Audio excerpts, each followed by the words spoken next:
नमस्ते बच्चों, मैं हूं खुशबू चौधरी और हम पढ़ेंगे कक्षा 6 की सामाजिक विज्ञान का अध्याय 2 जो कि है महासागर एवं महाद्वीप। आज के इस भाग 3 में हम जानेंगे महाद्वीपों के वितरण के बारे में। पिछली कक्षा में हमने जाना था महासागरों का वितरण किस प्रकार से हुआ है। अब हम जानेंगे महाद्वीपों का वितरण हमारी पृथ्वी पर किस प्रकार से हुआ है, अर्थात उत्तरी गोलार्ध में और दक्षिणी गोलार्ध में क्या सारे महाद्वीप एक समान से वितरित है या फिर अलग अलग रूप से वितरित है।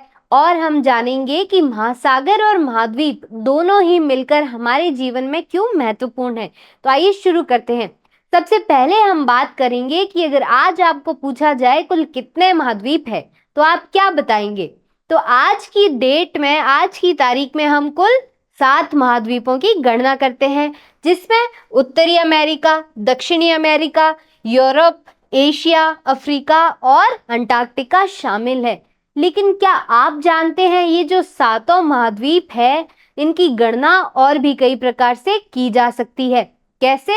सबसे पहले हम बात करेंगे कि इन जो महाद्वीपों की गणना है वो किस तरीके से की जा सकती है। अब इनको 3 भी गिना जा सकता है, 4 भी, 5 भी और 7 भी गिना जा सकता है।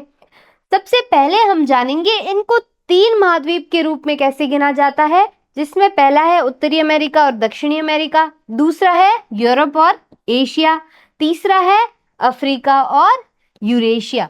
तो सबसे पहले उत्तरी अमेरिका और दक्षिणी अमेरिका की बात करेंगे, जिसके अंतर्गत इनको 2 महाद्वीप क्यों माना जाता है और क्यों एक महाद्वीप जाना जाता है, इसका कारण जानेंगे। तो सामान्यतः तो इनको 2 महाद्वीप माना जाता है। जैसा कि मैंने अभी बताया, आज की तारीख में अगर कोई आपसे पूछे कि कुल कितने महाद्वीप है तो कुल 7 महाद्वीप है, जिसमें उत्तरी अमेरिका और दक्षिण अमेरिका दोनों शामिल है।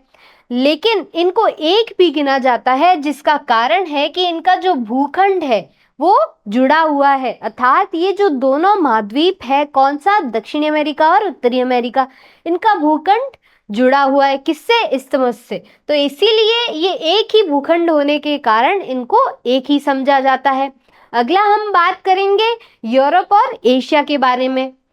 यूरोप और एशिया को क्यों एक गिना जाता है? क्योंकि इनका भी भूखंड जो है वो जुड़ा हुआ है। जैसा कि हमने पहले चित्र में देखा था सारे महाद्वीप, तो यूरोप और एशिया जो है वो दोनों ही जुड़े हुए हैं।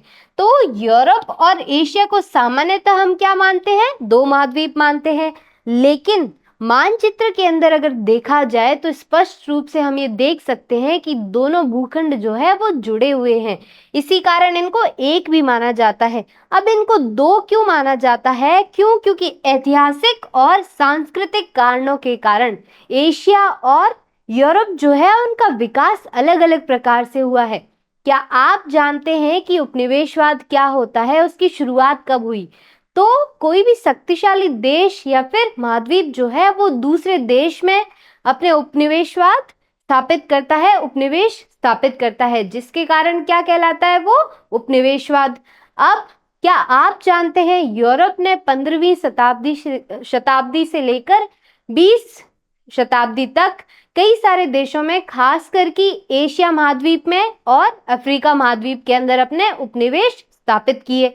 अब उपनिवेश क्यों स्थापित किए जाते थे? ताकि उस क्षेत्र की वजह से, उस क्षेत्र में जो प्राकृतिक संसाधन हैं उनकी वजह से यूरोप के जो शक्तियां हैं या फिर यूरोप के जो लोग हैं वो आर्थिक फायदा उठा सके। इसी कारण उपनिवेशवाद का जन्म हुआ था और यूरोप की शक्तियों ने क्या किया, उपनिवेश स्थापित किए कई सारे देशों में या फिर महाद्वीप के अंदर। तो इसी प्रकार से यूरोप और एशिया दोनों का विकास जो है वो अलग अलग प्रकार से हुआ है। एशिया जो है इसमें यूरोप ने कई सारे उपनिवेश स्थापित किए थे, जिसके कारण एशिया का फायदा उठाया गया, आर्थिक फायदा उठाया गया। सारे जो प्राकृतिक संसाधन हैं उनको एक जगह से दूसरी जगह ले जाया गया, उसका फायदा उठाया गया। तो इसी प्रकार से एशिया का जो विकास है वो बाद में हुआ, धीरे धीरे हुआ जब उपनिवेशवाद खत्म किया गया। लेकिन यूरोप का विकास पहले से ही हो चुका था, तो इसीलिए इनको 2 अलग अलग महाद्वीप भी माना जाता है। अब ये जो दोनों महाद्वीप है इनको भूगर्भ शास्त्री क्या मानते हैं, एक भी मानते हैं, जिसको क्या बोलते हैं, यूरेशिया, अर्थात यूरोप प्लस एशिया। अब तीसरा हम बात करेंगे अफ्रीका और यूरेशिया के बारे में। कैसे आमतौर पर तो इनको दो महाद्वीप के रूप में माना जाता है, लेकिन कभी कभी एक महाद्वीप के रूप में भी माना जा सकता है। तो इसी प्रकार से महाद्वीपों की गणना जो है वो कई प्रकार से हो सकती है। जैसे कि चार महाद्वीप के रूप में अगर गणना की जाए तो अफ्रीका, यूरेशिया, अमेरिका, अंटार्कटिका और ऑस्ट्रेलिया। और दूसरे प्रकार से अगर चार महाद्वीप की गणना करें तो अफ्रीका, अमेरिका, अंटार्कटिका, ऑस्ट्रेलिया और यूरेशिया। यहाँ पर 5 महाद्वीप है, 4 नहीं है, इसको सही कर लेना। और 6 महाद्वीप के रूप में हम कैसे गणना करेंगे? अफ्रीका, अंटार्कटिका, ऑस्ट्रेलिया, यूरेशिया जिसके अंदर यूरोप और एशिया को एक साथ माना गया है, उत्तरी अमेरिका और दक्षिणी अमेरिका। आखिरी है 7 महाद्वीप के रूप में गणना। तो आज की तारीख में हम कुल 7 महाद्वीप मानते हैं, जिसमें Africa, Antarctica, Asia, Australia, Europe, उत्तरी अमेरिका और दक्षिणी अमेरिका शामिल है। तो इसी प्रकार से इन महाद्वीपों की गणना अलग अलग प्रकार से की जाती है। इसका उदाहरण आप देख सकते हैं, ओलंपिक का जो एक प्रतीक चिन्ह है। ओलंपिक में वैसे कई सारे प्रतीक चिन्ह है, तो खासकर एक प्रकार के प्रतीक चिन्ह की बात करेंगे हम, जिससे पता लगता है कि महाद्वीपों की गणना जो है वो और भी अलग प्रकार से की जाती है। मतलब एक जो प्रतीक है वो कुछ इस प्रकार का दिखाई देता है, जिसके अंतर्गत 5 छल्लों को देखा जाता है। हो सकता है आपने इन 5 छल्लों को या फिर ओलंपिक के इस प्रतीक चिन्ह को देखा हो, लेकिन अगर नहीं देखा हो तो ये जो प्रतीक चिन्ह है 5, ये 5 महाद्वीपों को संबोधित करते हैं। अब ओलंपिक्स के अंदर विश्व भर के खिलाड़ी शामिल होते हैं, तो ये जो प्रतीक चिन्ह है 5 महाद्वीप इसमें दिखाए गए हैं, ये क्या करते हैं? विश्व भर के खिलाड़ियों को एकत्र होने का प्रतीक है। अब ये जो 5 महाद्वीप है वो कौन कौन से है? तो ये 5 बसे हुए महाद्वीप। बसे हुए का मतलब 5 ऐसे महाद्वीप जिसके अंदर क्या लोग रहते हैं, जिसमें अमेरिका, अफ्रीका, एशिया, ऑस्ट्रेलिया और यूरोप का प्रतिनिधित्व किया गया है। इसीलिए 5 छल्लों को चुना गया, किसके लिए? ओलंपिक में प्रतीक चिन्ह के रूप में। और बच्चों, क्या आप जानते हैं द्वीप क्या होता है? पहले हमने किसके बारे में बात की? महासागर। फिर हमने महाद्वीप के बारे में बात की, और फिर अब हम द्वीप के बारे में बात करेंगे। तो द्वीप जो है वो चारों ओर से जल से घिरा हुआ भूखंड होता है। अब ऐसे देखा जाए तो महाद्वीप भी चारों ओर से जल से घिरे हुए हैं, लेकिन वो जो भूखंड है वो बहुत ही बड़ा है। इसकी वजह से सारे महाद्वीप बड़े बड़े भूखंड है, जिसकी वजह से उनको महाद्वीप बोला जाता है बजाय कि द्वीप के। अब द्वीप जो होता है वो सामान्यतः छोटा होता है और चारों ओर से किससे घिरा हुआ होता है? जल से। दूसरा, द्वीप जो है वो अलग अलग आकार का भी हो सकता है। अब जैसे आप इस चित्र के अंदर देख सकते हैं, ये जो द्वीप है ये क्या है? चारों ओर से जल से घिरा हुआ है। तो इसी प्रकार से कई सारे द्वीप है हमारी धरती पर। अब महाद्वीप चारों ओर से जल से घिरे होते हैं, लेकिन क्यों हम इनको द्वीप नहीं गिनते, द्वीप नहीं मानते? तो उसकी वजह है कि ये बहुत ही बड़े हैं, किसमें? आकार में। उसकी वजह से इनको द्वीप नहीं बोला जाता। और हमारे ग्रह पर अर्थात पृथ्वी के ऊपर कई सारे द्वीप है। अब सबसे बड़े द्वीप की बात करें तो वो कौन सा है? तो सबसे बड़ा द्वीप है ग्रीनलैंड। दूसरा, हम बात करेंगे भारत के द्वीपों के बारे में। तो क्या आप जानते हैं भारत के अंदर भी 1300 से भी अधिक छोटे छोटे द्वीप है। मुख्यतः 2 द्वीप समूह की बात करें तो कौन कौन से होंगे? सबसे पहला लक्षद्वीप और दूसरा अंडमान एवं निकोबार द्वीप समूह, जो कि कहाँ पर है? अंडमान और निकोबार द्वीप समूह तो बंगाल की खाड़ी में है, और लक्षद्वीप कहाँ पर है? अरब सागर में। तो इसी प्रकार से भारत के भी कई सारे छोटे छोटे द्वीप है, जिनकी संख्या 1300 से भी अधिक है। दूसरी हम चर्चा करेंगे अंटार्कटिका की खोज के बारे में। क्या आप जानते हैं भारत के जो वैज्ञानिक हैं उनको अंटार्कटिका में भी भेजा गया? क्यों? ताकि अंटार्कटिका क्षेत्र की जो खोज है वो की जा सके। तो 1981 से भारतीय जो है वो अंटार्कटिक कार्यक्रम के अंतर्गत अंटार्कटिक में अन्वेषण किया जा रहा है, अर्थात रिसर्च किया जा रहा है। तो अंटार्कटिक एक ऐसा महाद्वीप है जिसके बारे में हमें ज़्यादा ज्ञान नहीं है, और वहाँ की जलवायु बहुत ही ज़्यादा ठंडी और कठोर है, जिसकी वजह से वहाँ पर लोग सामान्यतः रहते नहीं हैं। जैसा कि हमने बात की थी कि जो ओलंपिक्स का प्रतीक छल्ला है, उसमें 5 छल्ले हैं। प्रतीक चिन्ह जो है उसमें 5 छल्ले हैं। उसमें कौन से, जिस जिस महाद्वीप के अंदर जनसंख्या रहती है, लोग रहते हैं, सिर्फ उन्हीं को गिना गया है, अंटार्कटिक को नहीं गिना गया है। इसका क्या कारण हुआ? वहाँ की जो जलवायु है वो बहुत ही ज्यादा ठंडी और कठोर है, जिसकी वजह से लोग वहां पर रहते नहीं है।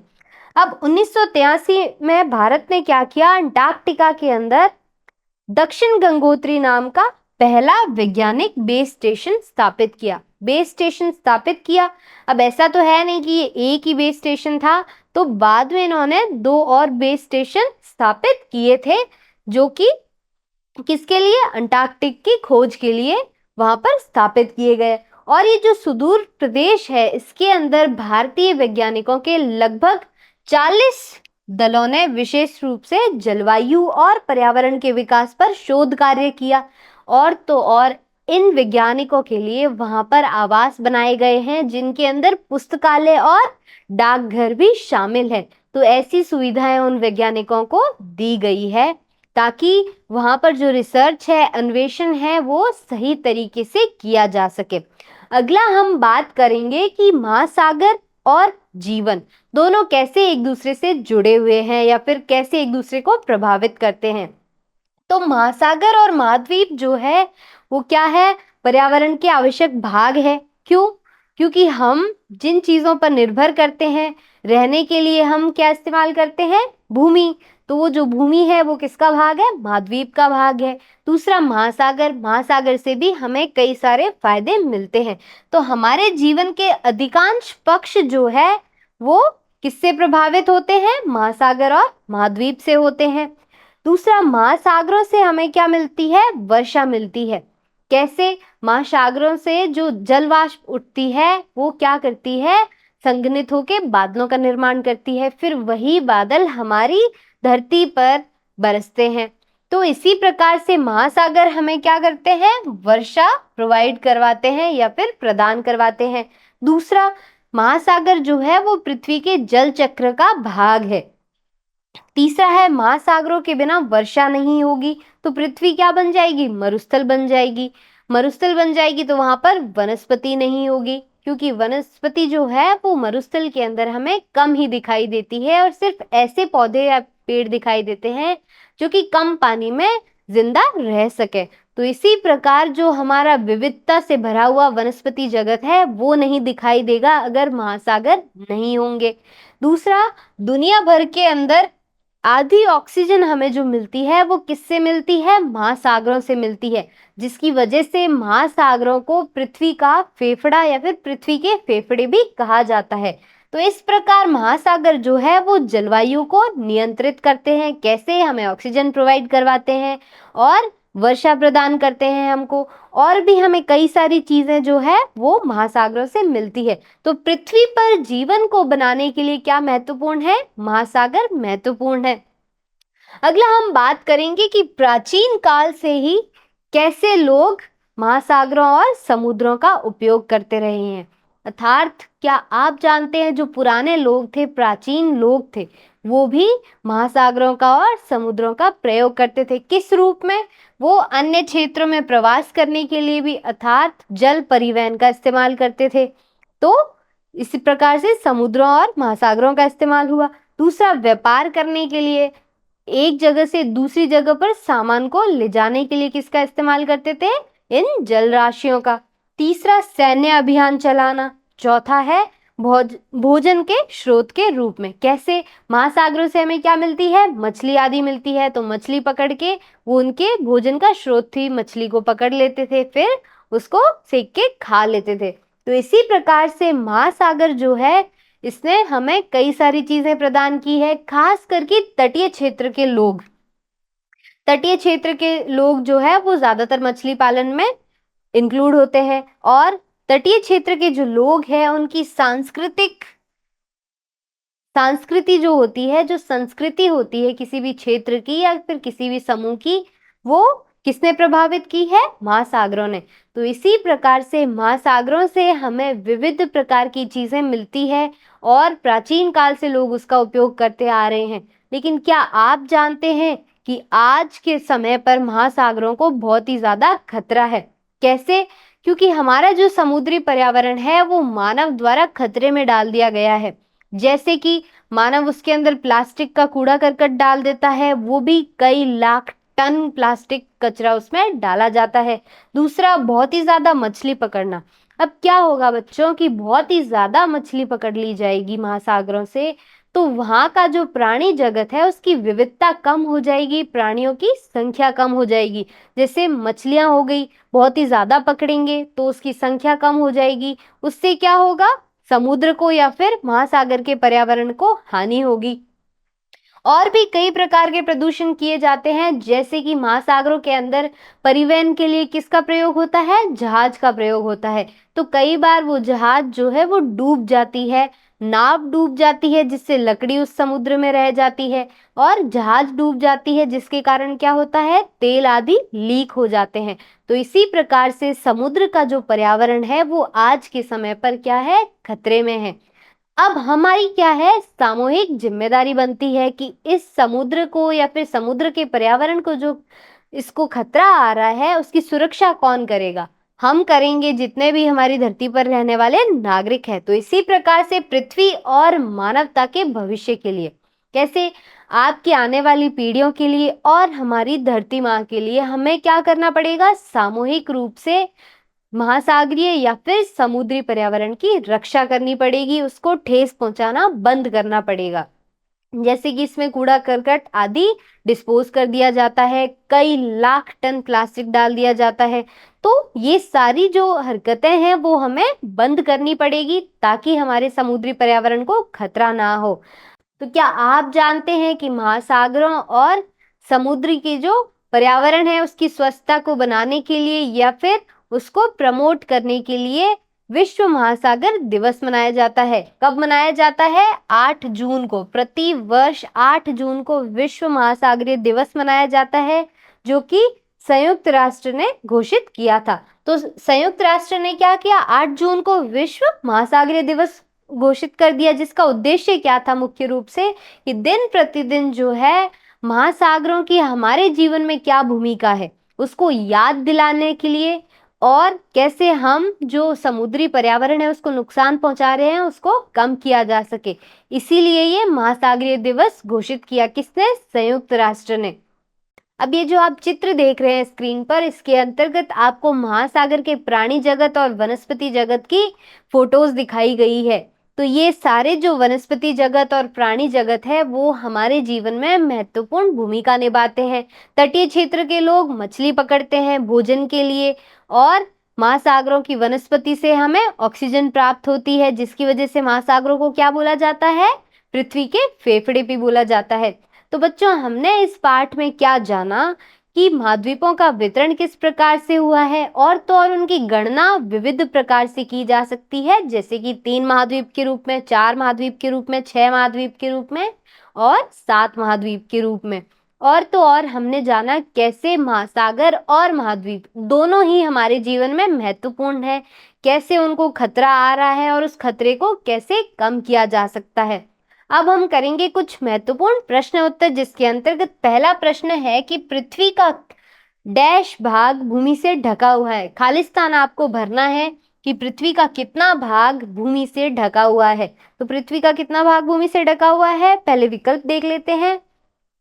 आधा भाग, या फिर 1/4, 3/4 या फिर 2/3। तो 1/4 भाग जो है वो हमारी पृथ्वी पर किसका है? भूखंड का, अर्थात भूमि का है। बाकी कितना? 3/4 या फिर 75% किसका भाग है? महासागरों का। दूसरे प्रश्न की ओर बढ़ते हैं कि खालिस्तान को पृथ्वी के फेफड़े कहा जाता है। विकल्प 1 है महाद्वीप, दूसरा है महासागर, तीसरा द्वीप और चौथा है रेगिस्तान। इनमें से कौन सा ऐसा है जिसको हम पृथ्वी के फेफड़े बोलते हैं? तो बच्चों इसका सही उत्तर है विकल्प ब, जो कि है महासागर। अब महासागरों को क्यों पृथ्वी के फेफड़े बोला जाता है? क्योंकि महासागरों की जो वनस्पति जगत है उससे हमें क्या मिलती है? ऑक्सीजन मिलती है। तो विश्व भर की आधी से भी ज्यादा ऑक्सीजन हमें किससे प्राप्त होती है? महासागरों से, जिसकी वजह से हम इनको क्या बोलते हैं? पृथ्वी के फेफड़े बोलते हैं। तो बच्चों आज के सेशन में इतना ही, मिलते हैं एक और मजेदार सेशन में, तब तक के लिए धन्यवाद।